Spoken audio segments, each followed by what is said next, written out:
तो martial master के पिछले एपिसोड में हमने देखा था कि रोयू का फादर क्वेनचैन को बताता है कि रोयू अभी जी फैमिली के एंसेस्ट्रल ग्राउंड में है, जिस वजह से क्वेनचैन उससे नहीं मिल सकता है। तभी क्वेनचैन बोलता है, इसमें कोई भी बड़ी बात नहीं, आप मुझे जी फैमिली के एंसेस्ट्रल ग्राउंड में जाने की परमिशन दे दीजिए। तभी रोयू का फादर क्वेनचैन को बताता है कि जी फैमिली के रॉयल मेंबर्स के अलावा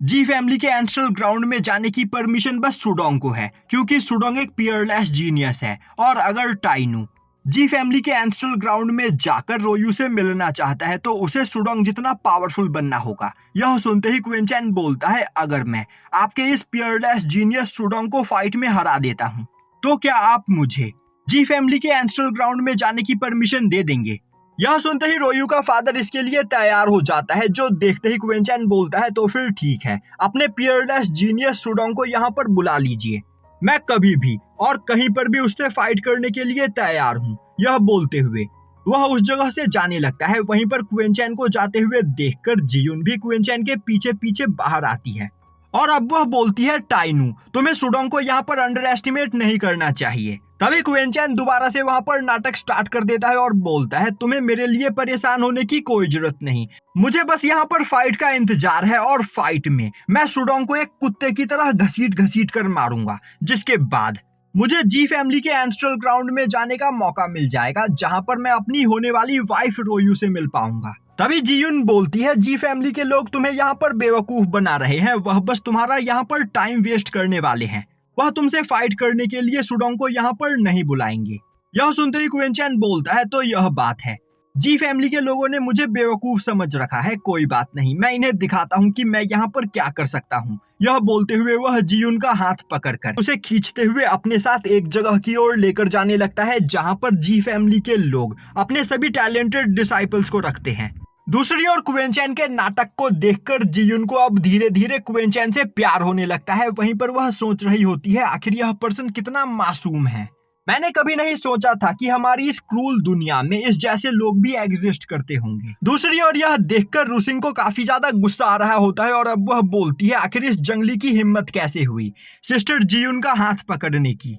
और अब वह जीरो के पास आते हुए बोलती है, ब्रदर मैं जानती हूँ कि आपको सिस्टर जियुन पसंद है, आप उनसे बहुत ही ज्यादा प्यार करते हो, और यह जंगली आपके आंखों के ही सामने सिस्टर जियुन को इस तरह ट्रीट कर रहा है, और क्या यह सब देखकर आपका खून नहीं खौल रहा है? आखिर आप इसे कुछ कहते क्यों नहीं? वहीं पर यह सब देखकर जीरो को काफी ज्यादा गुस्सा आ रहा होता है, पर वह जानता है कि क्वेनचैन उससे बहुत ही ज्यादा पावरफुल है, और अगर उसने यहाँ पर क्वेनचैन को ऑफेंड करने की कोशिश की तो उसका मरना तय है, इसीलिए वह कुछ भी नहीं बोलता है। और अब वह भी रुसिंग के साथ क्वेनचैन और जियुन का पीछा करते हुए उस जगह पर आ पहुंचता है जिस जगह पर जी फैमिली के सभी टैलेंटेड डिसाइपल रहते हैं। अब उस जगह पर आते ही क्वेनचैन चिल्लाते हुए बोलने लगता है, आखिर कायर सुडोंग कहाँ छिपकर बैठा है? सुडोंग जल्दी से मेरे सामने आओ, तुम्हारा बाप तुम्हें बुला रहा है। अब क्वेनचैन की आवाज को सुनते ही सुडोंग के सभी सपोर्टर्स उस जगह पर आ पहुंचते हैं और अब वह चिल्लाते हुए बोलने लगते हैं, आखिर तुम्हारी हिम्मत कैसे हुई सीनियर ब्रदर सुडोंग के बारे में ऐसा बोलने की?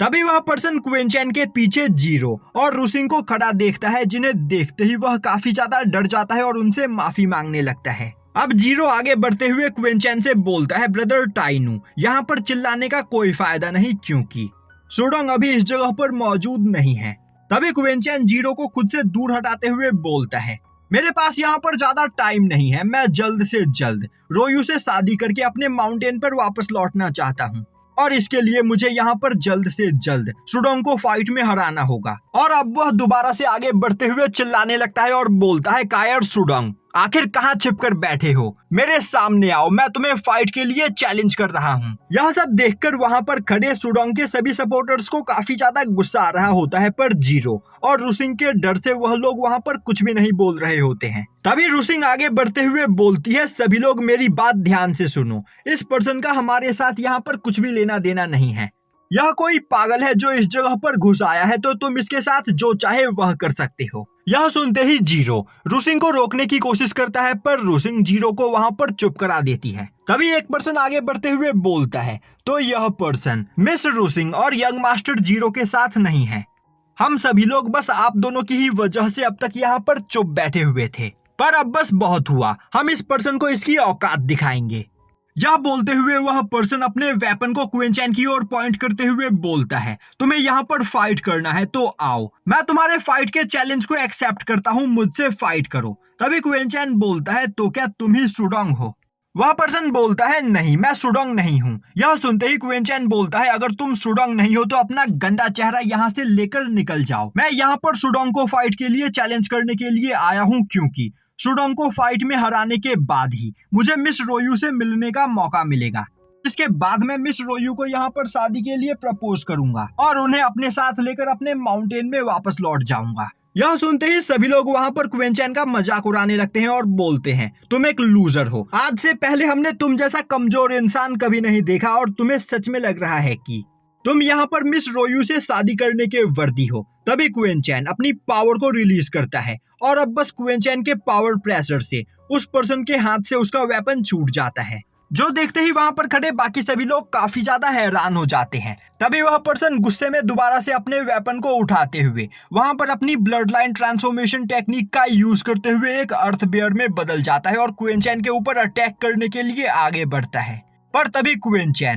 क्विंचैन उस पर्सन को पकड़ते हुए उसे वहां पर उठा कर पटकता है, जिससे उस पर्सन की हालत खराब हो जाती है और अब वह दोबारा से अपने ह्यूमन फॉर्म में आ जाता है। और अब क्विंचैन चिल्लाते हुए बोलता है, तुम सभी मेरे सामने खड़े होने के भी वर्दी नहीं हो, तो जल्दी से यहाँ से निकल जाओ और जाकर सुडोंग को मुझसे फाइट करने के लिए मेरे पास भेजो। तभी एक पर्सन काफी तेजी से उड़ते हुए उस जगह पर आ पहुंचता है और अब वह गुस्से में चिल्लाते हुए बोलता है, बेवकूफ, आखिर तुम खुद को समझते क्या हो और आखिर तुम्हारी हिम्मत कैसे हुई लॉर्ड सुडोंग के बारे में यहाँ पर बकवास करने की। यह बोलते हुए वह क्विंचैन के ऊपर अटैक करता है, पर क्विंचैन उसके पंच को ब्लॉक कर लेता है और बोलता है, क्या तुम सुडोंग के लैकी हो? तुम जैसा कमजोर इंसान एक लैकी बनना ही डिजर्व करता है। यह सुनते ही उस पर्सन को काफी ज्यादा गुस्सा आता है और अब वह चिल्लाते हुए बोलता है, मेरा नाम जुआन जी है और मैं लॉर्ड सुडोंग का लेफ्ट हैंड हूँ और आज तुमने यहाँ पर जो गलती की है मैं तुम्हें उसकी सजा दूंगा। यह बोलते हुए वह लगातार क्विंचैन के ऊपर अटैक करने लगता है, पर क्विंचैन उसके सभी अटैक्स को ब्लॉक करते हुए उसके पैर के ऊपर एक काफी तेज लात मारता है, जिससे जुआन जी वहां पर दर्द के मारे चिल्लाने लगता है और अब वह क्विंचैन से दूर हटते हुए अपने पास से एक स्पिरिचुअल स्पीयर को बाहर निकालता है और काफी तेजी से क्विंचैन के ऊपर उससे अटैक करता है। पर तभी क्विंचैन अपने चारों ओर एक बैरियर बनाते हुए उस अटैक को वहां पर ब्लॉक कर लेता है।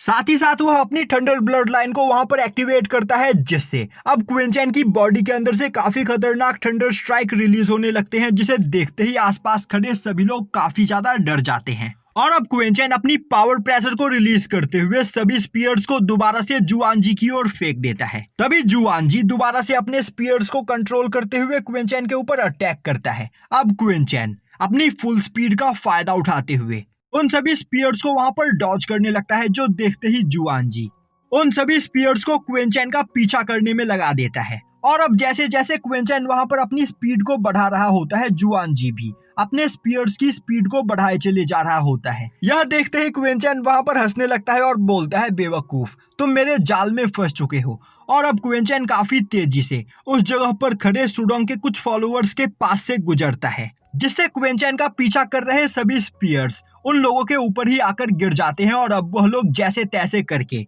उन सभी स्पीयर्स से वहां पर अपनी जान बचाते हैं। यह देखते ही जुआन जी को और भी ज्यादा गुस्सा आता है और अब वह उस जगह पर मौजूद सभी लोगों को एक साथ क्विंचैन के ऊपर अटैक करने का ऑर्डर देता है, जो देखते ही सभी लोग अपनी पावर को मर्ज करते हुए क्विंचैन के ऊपर अटैक करने के लिए आगे बढ़ते हैं। तभी क्विंचैन दोबारा से अपनी थंडर ब्लड लाइन को एक्टिवेट करते हुए वहां पर एक थंडर ट्रेवोल्यूशन का निर्माण करता है और अब उस थंडर ट्रेवोल्यूशन के अंदर से काफी खतरनाक थंडर स्ट्राइक आकर सीधा उन सभी लोगों के ऊपर गिरता है, जिससे उन सभी लोगों की हालत वहां पर काफी ज्यादा खराब हो जाती है।